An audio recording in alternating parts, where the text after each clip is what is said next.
ಊರಲ್ಲಿ ದೇವಸ್ಥಾನ ಕಟ್ತಾವ್ರೆ, ಎಲ್ಲ ತೀರ್ಮಾನ ಮಾಡಿದ್ರು. ನಮ್ಮ ಗ್ರಾಮ ಚಿಕ್ಕದು, ಬಡವರಾಗ್ಲಿ ಶ್ರೀಮಂತರಾಗ್ಲಿ 10,000 ರೂಪಾಯಿ ನಿಗದಿ ಮಾಡ್ಬಿಡುವ, ಅದು ಮೀರ್ದವ್ರು ಶ್ರೀಮಂತರು ಯಾರು ಬೇಕಾದ್ರೂ ಕೊಡ್ಲಿ.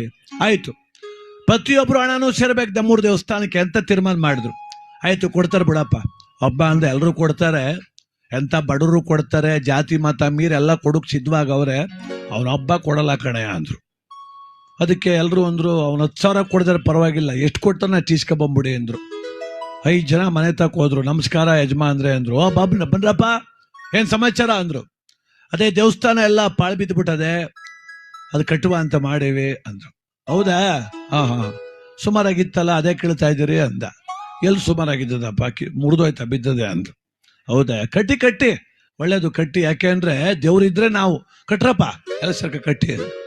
ಅಲ್ಲ ನಾವು ಕಟ್ತೀವಿ ಸ್ವಾಮಿ, ಎಲ್ರು 10,000 ರೂಪಾಯಿ ಕೊಡ್ತಾವ್ರೆ, ನೀವು ನಮ್ಮೂರೆಲ್ಲ 10,000 ಕೊಡ್ತಾವ್ರ, ಒಳ್ಳೆ ದುಡ್ಡು ಮಾಡಿದವ್ರು ಬಿಡಿ ಎಲ್ರು. ಇಸ್ಕಳಿ 10 ಇಲ್ಲದ್ರೆ 15 ಇಸ್ಕಳಿ ಅಂದ. ನೀವೊಂದು 10,000 ಕೊಡಿ ಅಂದ. ನಿಂತಿದ್ದು ಒಂದು ಚೇರ್ ಮೇಲೆ ದಬಾರ್ ಬಿದ್ದೋಗ್ಬಿಟ್ಟು, ಏನ್ ಮಾತಾಡ್ತಿದ್ದೀರಿ ನೀವು? 10,000 ಕೊಡು ಅಂತ ಸುಲಭ ಕೇಳ್ತಿರಲ್ಲ, 10,000 ರೂಪಾಯಿ ಸಂಪಾದನೆ ಮಾಡ್ಬೇಕಾರೆ ಬಿಡದಿಲ್ಲಿ ಎಷ್ಟು ಅಂಗಡಿ ಸುತ್ತಬೇಕು ಗೊತ್ತೇನ್ರಿ ನಾನು. ಓ ಕೆಲಸ ನೋಡ್ರಿ ಅಂದ. ಆಯ್ತು ಬ್ಯಾಡಿ ಸ್ವಾಮಿ, ಒಂದು 5,000 ರೂಪಾಯಿ ಕೊಡಿ ಅಂದ.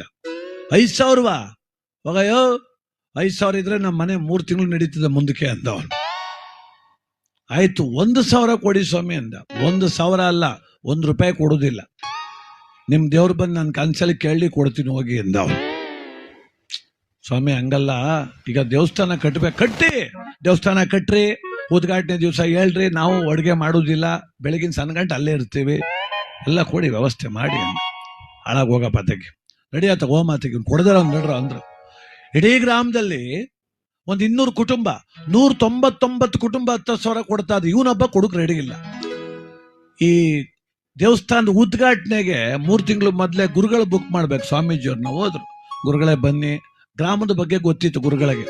ಅವರಂದ್ರು, ಎಲ್ರು ಕೊಡ್ತಾವ್ರ ಹಣ, ಎಲ್ರು ಕೊಡ್ತಾವ್ರ ಸ್ವಾಮಿ, ಎಂತ ಕಡು ಬಡವರು ಕೂಲಿ ಕೆಲಸ ಮಾಡೋರು ಪಾಪ, ಅವ್ರಿವ್ರ ಮನೆ ಮುಸ್ರೆ ತಿಕ್ಕು ಹೆಣ್ಮಕ್ಳು 10,000 ಕೊಟ್ರು. ಅಲ್ಲಿಗೆ 200 ಕುಟುಂಬ ನಿಮ್ಮೂರಲ್ಲಿ ತಾನೆ? ಹೌದು, 200 ಕುಟುಂಬ, ಅದರಲ್ಲಿ ಒಬ್ಬನ್ ಬಿಟ್ಬಿಡಿ, 199 ಅಷ್ಟೇ ಅಂದ. ಯಾರು? ಅದೇ ಅವನು. ನಿಮ್ಮೂರಿಗೆ ದೊಡ್ಡ ಕೋಟ್ಯಾಧಿಪತಿ ಕಣೆ ಅವನು. ಅವ್ನು ನಿಮ್ಮೆಂಗೂ ಅಷ್ಟೇ ಕೋಟ್ಯಾಧಿಪತಿ, ದುಡ್ಡು ಗೇಡು ಕೊಡೋದಿಲ್ಲ ಅವನು. ಅವನ್ ತಾವ್ ಇಸ್ಕೋಬೇಕಲ್ಲ. ನಾವು ಕೇಳ ಸಾಕಾಗದೆ ಸ್ವಾಮಿ, ನಾನು ಇಸ್ಕಂತೀನಿ ನಡ್ರಿ ಅಂದ್ರು. ಹೋಗಿ ನಿಮ್ ಗ್ರಾಚಾರ ಅಂದ ಒಬ್ಬ.